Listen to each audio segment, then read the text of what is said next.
sadly, the state of the nation has failed the Filipino soldier. Kung nakikita nyo, there is an absence of an independent foreign policy framework para sa ating bayan. Hindi mo na alam kung kaninong interes ba talaga ang pinoprotektahan ng ating mga kasundaluhan.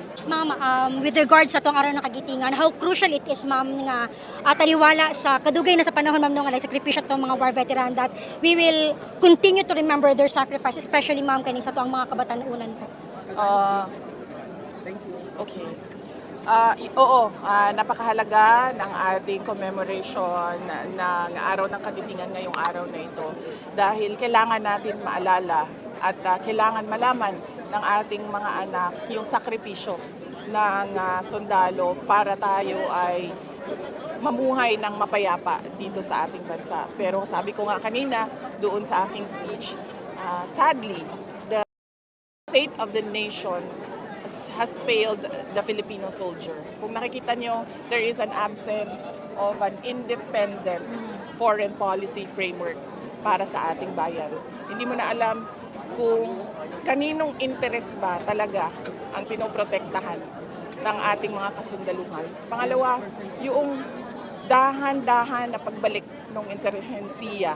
No? Nakikita natin na merong mga iba't ibang skirmishes sa mga lugar at nakikita natin doon ang recruitment ng ating kabataan dito sa grupong NPA. At pangatlo ay yung faltering ng Bangsamoro peace process. Nakikita din natin dito na na-agitate na yung grupo ng MILF dahil hindi na nasusunod kung ano man yung mga napag-usapan at nakikita nila mabagal yung pagbabago doon sa kanilang lugar. Thank you, ma'am. We have Sir Argil from GMA. Sir Argil? Ma'am, good morning po. Ma'am, napapatuloy po na krisis ngayon, lalo na sa enerhiya at sa langis, ma'am. Ano po yung dapat na hakbang na gagawin sa pamahalaan kung maibsan yung nararamdaman ng kahirapan ng ating mga kababayan? Sa krisis ng langis, ma'am, ano ba dapat ang gawin ng ating pamahalaan upang maibsan yung nararamdaman ng kahirapan ng ating mga kababayan? Paniwala ko kung ang tanong is ano pa dapat ang ginagawa ng pamahalaan, ay dapat tanungin natin ang ating Pangulo, no? Ano bang ginagawa niya para tulungan ang mga kababayan natin na tinatamaan o nahihirapan dahil dito sa epekto ng krisis sa Middle East. Thank you. Last question. VP, sa latest WR numero survey, you are leading for the presidential days 2028. Any comment? Alam niyo, sa totoo lang, sinabi ko na dati, no, ako mismo hindi ako nagpapasurvey. Dahil unang-una mahal yung pagpapasurvey. At pangalawa, itong mga survey na ito, hindi natin alam kung totoo ba talaga yung kanyang data, kung ano yung nakikita dyan sa iba't ibang komunidad natin sa buong bansa. Pero sabi ko nga, lagi, nagpapasalamat ako at kami sa tanggapan ng pangalawang Pangulo sa patuloy na suporta at pagtitiwala ng ating mga kababayan sa aming kakayahan para magbigay ng makatotohanan na serbisyo. Alright, thank you. Yun na. Ito lang. Ay, ma'am, libreng dagdagan sakay. mo. Libreng sakay daw po, ma'am, magpapatuloy pa po ba daw amidst the oil crisis na ito ang nasinati karon, ma'am? Ang tanggapan ng pangalawang Pangulo ay merong proyekto na libreng sakay, no, para sa lahat. At ito ay isang proyekto na sinimulan namin noong 2022 dahil nakita namin na kailangan talaga ng tulong ng ating mga kababayan in terms of savings sa daily expenses nila.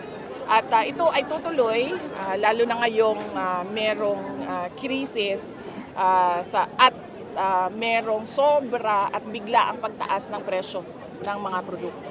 VP, update na lang dun sa 2028 elections. May ano ka na ba, initial list sa 12 senatorial slate mo or possible mas marami pa sa 12? Wala. wala pa akong senators, merong mga nagpahayag na interesado sila na magsama kami kung sakaling ako ay tumakbo at sila din ay tatakbo. Pero kung sasabihin mo na meron na talagang listahan at meron na talagang usapan, walang ganoon para sa senators list sa elections sa 2028. Maybe can you name them po, yung nag-present Hindi ko sila papangalanan kasi unang-una, matindi at mainit ang politika ngayon. No? Lahat ng lumalapit, nakadikit, kaibigan ko ay hinaharas, tinatreaten, pinafailan ng kaso, inaatake. So hindi ko sila papangalanan. Unang-una dahil dyan. Pangalawa, dahil kaming lahat ay presumptive candidates pa lang. Dahil wala pa namang filing ng candidacy. So hindi natin alam kung matutuloy ba talaga yung pagtakbo nila or hindi. Antayin natin sa darating na, at malapit na yon, darating ng period of filing ng candidacy sa susunod na. Sa susunod na taon. Last na lang, VP, kailan ang right time na i-declare mo yung Vice President mo? Running mate mo yung right time? Kailan? Kung ready, kung meron na, dahil sa ngayon wala pa naman ako Vice President na candidate na kasama, kung meron na at ready na siya, na magpahayag na siya ay tatakbo bilang Vice President. Thank you. Thank you, ma'am. Papababa pa ang presyo ng Real prices. Mapapababa siya kung magagawa nila ng paraan yung problema sa supply doon sa Middle East. Or mapapababa siya kung merong ibang supply na hindi dumadaan sa Middle East na papasok sa ating bayan. So hanggang merong bangayan sa Middle East, patuloy ang pagtaas ng presyo ng crudo. VP, may kumakalat ngayon with regards sa health ni PDDM na medyo, malubha.